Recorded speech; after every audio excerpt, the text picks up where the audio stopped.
Bonjour à tous et bienvenue dans cette nouvelle vidéo. Aujourd'hui je vais vous parler de l'acquisition de la cellule CamperX, des déboires qu'on a eu, des avantages qu'on lui a trouvés et puis un peu des inconvénients qui ont été résolus par des améliorations du produit. Je vais repartir du début de pourquoi est-ce que j'ai choisi une cellule. Ça fait 2 ans que je fais du bivouac avec le RAM. Donc au début j'ai commencé sans tente de toit avec un tiroir aménagé. Je dormais derrière dans la cabine. Ça allait très bien pour partir tout seul, c'était parfait. Et peu de temps après, moi je voulais quand même mettre une tente de toit pour avoir un peu plus de confort sur le couchage et au moins partir à 2 personnes.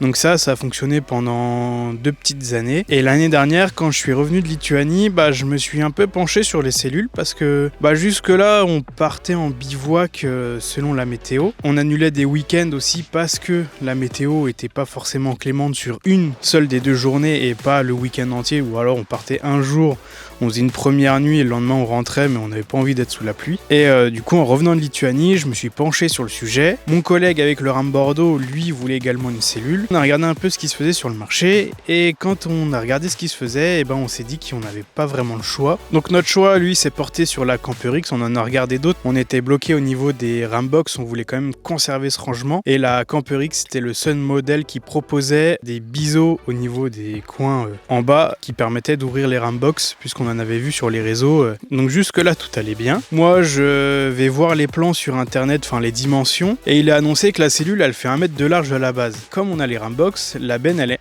un peu rétrécie. Moi je dis c'est bon, 1 mètre de large, la benne elle fait 1,25 m, c'est parfait. Et puis on va voir un premier vendeur. Et là on arrive avec le mètre. Et en fait la mesure qu'il donne, c'est la mesure qui est son bas, mais c'est la mesure la plus petite, c'est pas la plus grande. Et ils veulent pas mettre les deux, mais à ce compte-là, faut mettre la plus grande et la plus petite, on sait qu'elle passera. On demande au revendeur de bien vouloir qu'on teste. Parce que entre les suspensions pneumatiques et cette largeur de 1,24 m pour 1,25 m de largeur de benne, on claque pas 15 000 € hors option là-dedans, sans être sûr que le RAM il l'accepte et que ça passe. Donc on a fait notre premier tour dans le showroom. Jusque là tout allait plutôt bien. Bon, on avait vu qu'il y avait quelques bricoles qui étaient pas au top, mais un peu dans l'euphorie, des étoiles plein les yeux. On se dit ouais, elles sont géniales ces cellules. De là on arrive à prendre un deuxième rendez-vous à essayer les cellules. Alors effectivement la cellule elle passe au poil de cul et on a essayé une cellule avec les pieds encore accrochés dessus, les coffres étendus et l'extra cab. Donc une cellule bien équipée et le RAM au niveau de la suspension pneumatique l'a accepté sans souci. Donc jusque là on s'est dit c'est parfait, on va rester là-dessus. Suite à ces rendez-vous, on se dit qu'on va réfléchir sur les options qu'on prend et puis finalement on prend aucune option parce qu'on se rend compte que les options en fait elles sont hors de prix. Cabine de douche, moi je garde mon ancien système. Chauffage, j'ai un Vevor à 100 €, il est allé dans la cellule. Les pieds, quand on a vu les pieds, on s'est dit qu'on allait les faire nous-mêmes pour avoir un peu plus de débattement au niveau de la levée de la cellule et de la descente. C'est-à-dire qu'aujourd'hui, on peut la lever un peu de 10 cm par rapport au RAM et surtout, on peut aller la poser à terre sur une palette. Donc ça, c'est le collègue qui a conçu les pieds. On n'a pas pris la cabine de douche, on n'a pas pris leur frigo parce que leur frigo, en fait, après recherche, on l'a retrouvé sous Vevor et sous d'autres marques 4 fois moins cher. Et puis, en fait, on s'est rendu compte qu'il fallait pas mettre un frigo de 40 litres, mais un frigo de 30 litres. Parce qu'en fait, au-dessus du frigo, il y a l'aération pour le chauffage qui sort. Si vous mettez un 40 litres, vous faites arriver à moitié de cette aération. Donc vous réchauffez le frigo qui lui est censé refroidir la nourriture. Ce qui permet déjà d'ouvrir les frigos quand la cellule est fermée. Ce qui permet à l'air du chauffage de passer par-dessus. Et en fait 30 litres pour 2 personnes ou une personne pour 10 jours, c'est largement suffisant. On n'a pas pris l'extra cab et puis on n'a pas pris les gros coffres. Donc finalement en fait on s'est dit les cellules faut les prendre vides et les équiper nous-mêmes. On n'a pas pris le système électrique. Donc on commande les cellules au mois de décembre et on les reçoit début avril. On va les chercher et là c'est un peu le début de la douche froide. On charge la mienne sur le RAM, il nous fait la présentation, globalement ça va, on voit qu'il y a des choses qui vont pas, on voit que les pieds de table ils sont finis avec le cul, on voit que des trucs comme ça. Mais moi ça allait encore la mienne. Et là, vient charger celle du collègue. Du coup, moi, comme je suis plus dans le RAM et je suis plus trop attentif à la manœuvre, je regarde vraiment sa cellule. Et alors là, je vois que sous les coffres à l'arrière, les renforts, ils sont pas d'aplomb, ils ont bourré de pâtes. Ils lui ont fait un trou au-dessus de la porte qui n'a rien à faire là, c'est-à-dire que le mec il a commencé à faire le trou, il a été prêt jusqu'au bout, pas derrière, mais il est là, donc on se rappe la main dessus, c'est génial. Moi j'en avais un de trou, il était au-dessus du toit du RAM en fait, quasiment à la tête du lit, on sait pas pourquoi il était là, je l'ai rebouché, avec les anneaux d'accroche devant. fait, ils l'ont peint d'un côté, ils ont dû passer à autre chose, ils ont pas peint le derrière. Et moi, j'ai la même chose, je l'avais pas vu, mais j'ai la même chose. Là, c'est le premier jour, ça commence à faire chier de mettre 15 000 balles et d'avoir des finitions, c'est vraiment fini avec le cul, quoi. Le collègue, il va dans sa cellule, puis il avait un spot qui s'allumait pas. Et puis d'un coup, c'est plus un spot qui s'allumait pas, c'est tous les spots qui s'allumaient plus. Il regarde, il y a quand même des fusibles, hein. C'est quand même bien fait. Fusible cramé. Il change le fusible, il démonte le spot qui va pas en question. Et en fait, je sais pas ce qu'ils ont foutu, ils ont mis une vis, donc dans le plus du coup. Ils ont mis une vis qui a traversé le fil du plus, du coup, qui faisait une mise à la masse du spot. Donc il l'a démonté. On est le 15 juillet, c'est arrivé début avril, on a fait le retour au vendeur, on n'a toujours pas de pièces de rechange. Donc ça promet pour tout le reste qui peut casser. Je commence à démonter l'intérieur. J'ai de la rouille partout. À l'intérieur, il n'y a rien qui est peint. L'isolant, c'est une pauvre plaque de polystyrène qui est même pas taillée à la bonne taille, qui est posée comme ça. Donc en fait, moi je commence à tout démonter, à tout dérifter, donc tout percer. Et avant, on s'était dit, on va acheter des rivets au cas où. Sauf qu'on n'a jamais remonté un rivet, on a tout remis avec des inserts et des vis. Heureusement parce que le nombre de fois qu'on les a redémontés. Donc moi je démonte tout ça, je regarde un peu comment c'est fait, j'enlève l'évier, je commence à avoir des idées d'amélioration, des idées aussi pour la fiabiliser. Il repart chez lui, à l'époque il pleuvait encore. Il repart chez lui, il arrive chez lui, il m'envoie une photo à l'intérieur de la cellule, au pied, mais c'est pas passé par le lit, c'est vraiment passé par un côté intermédiaire de la cellule, de l'eau. Et là, moi, je commence à me dire, mais quelle connerie on a fait d'acheter ces cellules, elles prennent l'eau, c'est le bordel. Je commençais à avoir les boules, parce que je me suis dit, mon aménagement d'avant m'avait pas coûté très cher, il allait très bien. Bon, certes, fallait avoir une bonne météo, parce que dès qu'il pleuvait, ça commençait à être un peu ric-rac. C'est tout, lui, il a plus jamais repris l'eau. Puis moi, dans le Jura, au bout du deuxième jour, j'ouvre la cellule pour aller manger un midi. J'avais de l'eau à l'intérieur. C'était pas la première fois, c'était déjà la deuxième fois que je prenais l'eau dans la cellule. Le vendeur nous a dit, c'est vrai que niveau finition, ça va pas, mais normalement, elles sont étanches. À l'arrêt, en fait, ça va, c'est dès qu'on roule. Donc il y a une prise quelque part, il y a quelque chose qui s'infiltre quelque part. J'ai 2-3 idées, j'ai rebouché des rivets, j'ai encore 2-3 idées, mais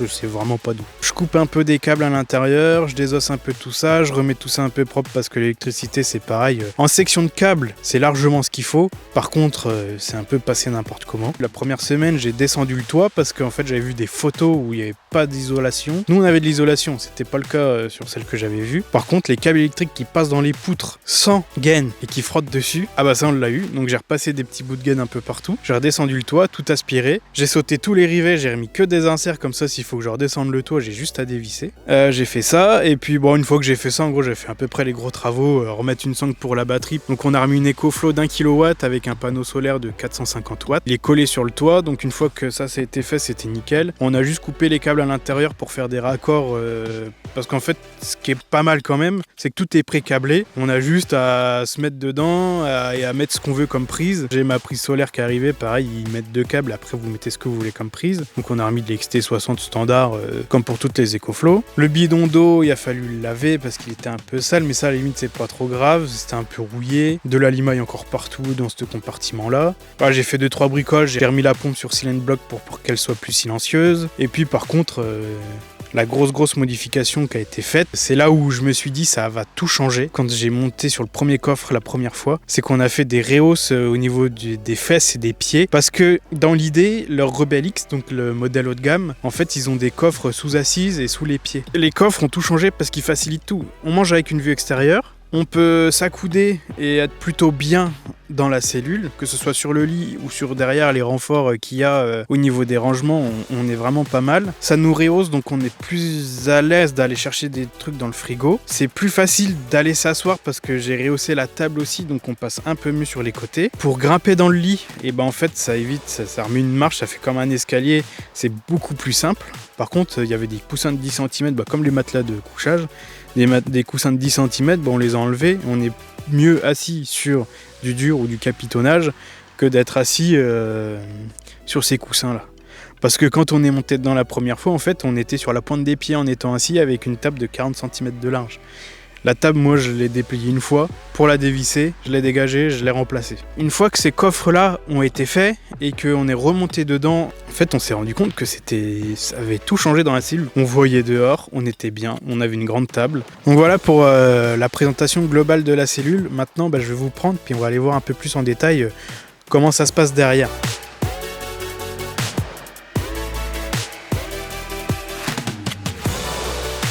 Bon allez, je vous reprends ici pour parler de la cuisine extérieure. Donc cuisine extérieure, moi j'avais un peu de Au début j'avais un peu d'appréhension là-dessus parce que moi j'avais mon tiroir que je le sortais de son compartiment et j'étais prêt à cuisiner. Là j'avais un peu peur parce qu'il faut mettre une table extérieure avec des pieds et j'avais un peu peur de perdre du temps et de praticité. Finalement ça se fait plutôt pas mal. Toujours pareil, il faut faire des modifications, hein. Donc on a fait des modifications sur les pieds. Donc si vous ne les faites pas, vous pouvez, hein. Mais si vous ne faites pas ces modifs, alors moi ce que j'ai fait ici, je les ai rabotés, enfin je les ai limés. Normalement ils ne sont pas dans cette forme là. Ici j'ai fait des gros trous pour passer les têtes de vis. Pareil en dessous je l'ai juste fait une ouverture. Ce qui fait qu'en fait je dévisse un peu ces deux têtes hexagonales là. J'arrive avec mon pied, j'ai juste à glisser, je revisse et c'est parti. Et en fait l'histoire d'avoir meulé ici, c'est pour les passer sous la palette ici et pas se les taper dans la cellule. Comme ça les pieds ils sont rangés, ils nous embêtent pas dans la cellule, donc en cas de pluie on s'emmerde pas avec et ça c'est vraiment plutôt pas mal. Donc cuisine extérieure, la table pareil, ça c'est bien pensé, elle est fixée au plafond, ça c'est vraiment pas mal fait. Ici on a un gros rangement, il faut remettre des tendeurs et puis après vous rangez ce que vous voulez. Un petit compartiment ici qui va pas trop mal. À un fond vous pouvez balancer des choses, ça va pas mal aussi. Par contre les pieds, alors là je vais vous montrer les finitions. Là ça fait pas rire. Donc ça c'est le pied. Je sais pas si vous allez voir, mais il est pas trop d'équerre. Et alors la finition de la soudure ici, je vais laisser du soleil. Ça fait pas rire non plus, c'est un gros pâté. Autre petite amélioration pour mettre la douchette, j'ai remis une tige filetée ici. Comme ça je la pose là et puis la douchette je la fais sortir et c'est nickel. Les améliorations d'eau, en repassant par le compartiment d'eau, ce que je vous disais, entrée d'eau, sortie d'eau avec un raccord type tuyau d'arrosage, comme ici. Ça c'est la sortie d'eau sale de l'évier intérieur. Derrière celui-là, du coup, j'ai un robinet pour éviter de faire rentrer ce qu'on veut. Lui, c'est marqué dessus, c'est marqué stop, comme ça quand on met en route la pompe, parce que ça fait, il y a un Y qui permet de desservir l'extérieur comme l'intérieur. Ça évite que l'eau sorte, parce que le raccord pneumatique, l'avantage qu'il avait, c'était ça, c'était d'éviter d'avoir de l'eau qui s'échappe à l'extérieur. Donc voilà pour la partie cuisine et eau à l'extérieur. Et du coup cette cuisine je l'apprécie vraiment bien. J'avais un peu d'appréhension donc j'ai trouvé un tout petit réchaud qui me permet de mettre en intérieur comme en extérieur selon les conditions météo. Ça c'est vraiment pas mal. Il y a un torchon dedans qui est tendu sur les tendeurs et lui c'est pareil. Il sèche super bien de cette manière là. Donc dès que je retourne à la cuisine, ça permet d'avoir quelque chose de vraiment propre et sec quand on retourne le soir cuisiner. Et la table elle se glisse juste si elle veut bien se retirer. Il y a des petites modifs à faire si vous voulez pas vous baiser les doigts. Tous les coins là qui sont au milieu de l'écran, et ceux-là, si vous les meulez pas, vous avez une chance sur deux de finir à l'hôpital parce que vous serez coupé avec. Donc en soi le concept est intéressant mais ça manque de petites finitions pas chères. Donc ici dans le premier coffre, ce que je vous disais, les rajouts de sangles pour éviter que ça vienne taper sur les charnières. Avantage comme inconvénient, c'est-à-dire que là, la porte on est un peu en pente, je ne l'ai pas calé le rame mais elle peut redescendre.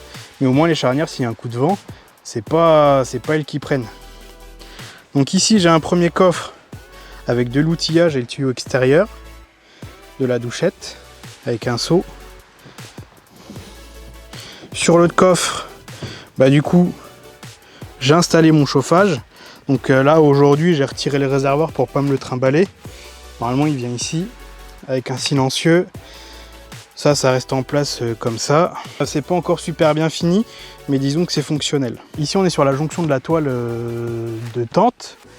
Et la première fois que j'ai mangé avec de la pluie un peu en pente, l'eau, en fait, elle est venue couler ici, ou elle est venue taper contre. Et puis au bout de 20 minutes à l'intérieur, j'avais de l'eau qui rentrait par ici. Donc on a essayé de tout retendre avec le collègue, j'ai remis du Sika et depuis je suis plus trop emmerdé. Donc ça va pas trop mal. Déjà on a de l'éclairage sur les trois côtés extérieurs, Donc on a celui-là qui permet de rentrer. Et cette petite avancée de toit qui permet de, quand on ouvre, de ne pas se prendre les gouttes directement sur la gueule. Ça c'est pas mal fait, ça permet de ne pas goûter sur la porte. Théoriquement la porte, elle tient toute seule, mais là je suis un peu en pente. Donc il y a moyen que ça tienne pas bien. Là on rentre dans le cœur de la cellule. Et là, quand je viens de rentrer, je sais pas si vous avez vu, je pense pas. Ah, de la rouille là-dessous. Impeccable. Donc globalement, la cellule, elle est super, elle est confortable, le lit il est grand, il fait 1m70 par 2 mètres. Ça c'est nickel, il n'y a pas de souci. Mais on voit que la table, c'est plus la même. On voit qu'il y a les super coffres d'assises qui changent tout. Bon, moi je suis petit, donc ça va, je passe. Sous le plafond, ça va. On voit que le plafond, ici, c'est des vis noires. C'est plus des rivets couleur chrome. Globalement, à l'intérieur, ça va plutôt bien. Là, cette nuit, c'était pas au programme, mais je me suis pris un orage sur la gueule. Impeccable. Donc, petite amélioration que j'ai fait aussi. J'ai mis une plaque. Comme ça, quand je reviens de l'extérieur avec des plats ou des conneries, ou qu'on mange ici, qu'on est deux, on repousse le pommeau de l'évier. On vient poser des affaires ici. Et au moins, on bénéficie d'à peu près tout le plan de travail. Ici, on a la fameuse table, 60 cm de large, longue comme l'ancienne. Par contre, vous pouvez manger un peu plus aisément à 2 personnes, avec les fameux coffres de rangement. Donc celui-là, j'ai pas mis le capitonnage dessus pour des raisons de praticité. Vous voyez, vous l'ouvrez et vous avez accès directement à tout l'intérieur. Vous le refermez, c'est fini. L'autre côté, hop, on enlève la serviette. L'autre côté, vous l'ouvrez par le dessus. Bon, là, il est presque vide. Et pareil, vous le refermez dans le même principe. Hop. Et ici, j'ai un gros rangement qui me permet de mettre la toile de douche. Je mets l'EcoFlow juste ici. Et en fait, quand j'ai l'EcoFlow ici en hiver, ça permet d'avoir le chauffage et d'alimenter mon PC sans passer par les prises ici, comme les prises USB qui sont là, qui en fait sont dans le passage et peuvent vous embêter quand vous montez. Au moins tout était caché à l'intérieur et j'étais pas emmerdé. En tout ici, on a encore un rangement. Donc je m'en sers pour balancer quelques bricoles. Lui, il est vide. Encore un autre rangement ici qui est bien pratique. Donc voilà, je suis parti qu'une nuit, donc la cellule elle n'est pas trop remplie. J'ai mis un détecteur de monoxyde de carbone et puis j'ai remis un thermomètre plus par praticité d'information et de savoir un peu les températures qu'on a. Le fameux frigo de 30 litres qui fonctionne très bien pour le prix. La bouche d'aération qui passe, comme on le voit, bien au-dessus. Alors au maximum, la rotation vient ici, vient taper là, et si on mange, qu'on a un peu froid, on peut avoir le chauffage sur nous. Panneau de contrôle du chauffage. Et puis après, pour le reste, le lit, lui, pas de modification. Donc ici, on a le compartiment électrique avec l'EcoFlow, les câbles, l'aspirateur. Ça marche plutôt bien, j'ai des câbles d'avance, j'ai branché toutes les prises, tout ce qu'il faut. Et du coup, pour en revenir sur la partie cuisine, donc ici, c'est quand même pas mal aménagé, hein, il y a de quoi mettre. Moi qui suis petit, en fait, il faut une marche comme ça, qui permet d'accéder, donc j'ai réorganisé les Rambox. Ici, avant, c'était toute la partie outillage, c'est devenu toute la partie bouffe, avec ici une petite partie épicerie. Là, il y a un peu de gaz, il y a le protège-vent pour le feu, pour le petit réchaud. Là, il y a la douche, une poubelle, puis quelques bouteilles de gaz. Ici, un peu de rangement. Et en fait, une marche, ce que je fais, quand j'ai fini de cuisiner, je referme la Rambox, je prends mon une marche qui se replie à une main, tac, je le prends, et hop, il est rangé ici. Entre la Rambox et la cellule, il peut être sale, il ne me prend pas de place. En tout cas, je vous remercie d'être resté jusqu'ici, de m'avoir écouté parler et d'avoir un peu râlé sur cette cellule. Pour moi, il y a des choses qu'on ne peut pas laisser passer à ce prix-là, même si c'est de l'entrée de gamme. Le seul point décevant, c'est que Camperix m'a envoyé un message sur Instagram. Je leur ai répondu et depuis j'ai plus de son, plus d'image. Ils m'ont proposé d'être ambassadeur, puis je leur ai dit qu'en fait j'avais pas tellement envie vu les soucis qu'on a vus avec les cellules. Ils ont vu mon message, pas répondu. Globalement ça reste une bonne cellule, hein, ça y a pas à dire, une fois que les améliorations sont faites, elle est géniale. Et puis ce qu'on attend de voir surtout, c'est dans le temps comment est-ce qu'elle va vieillir. Et sur ces bonnes paroles, je vous souhaite une bonne fin de journée ou un bon début de journée. Puis je vous dis à la prochaine.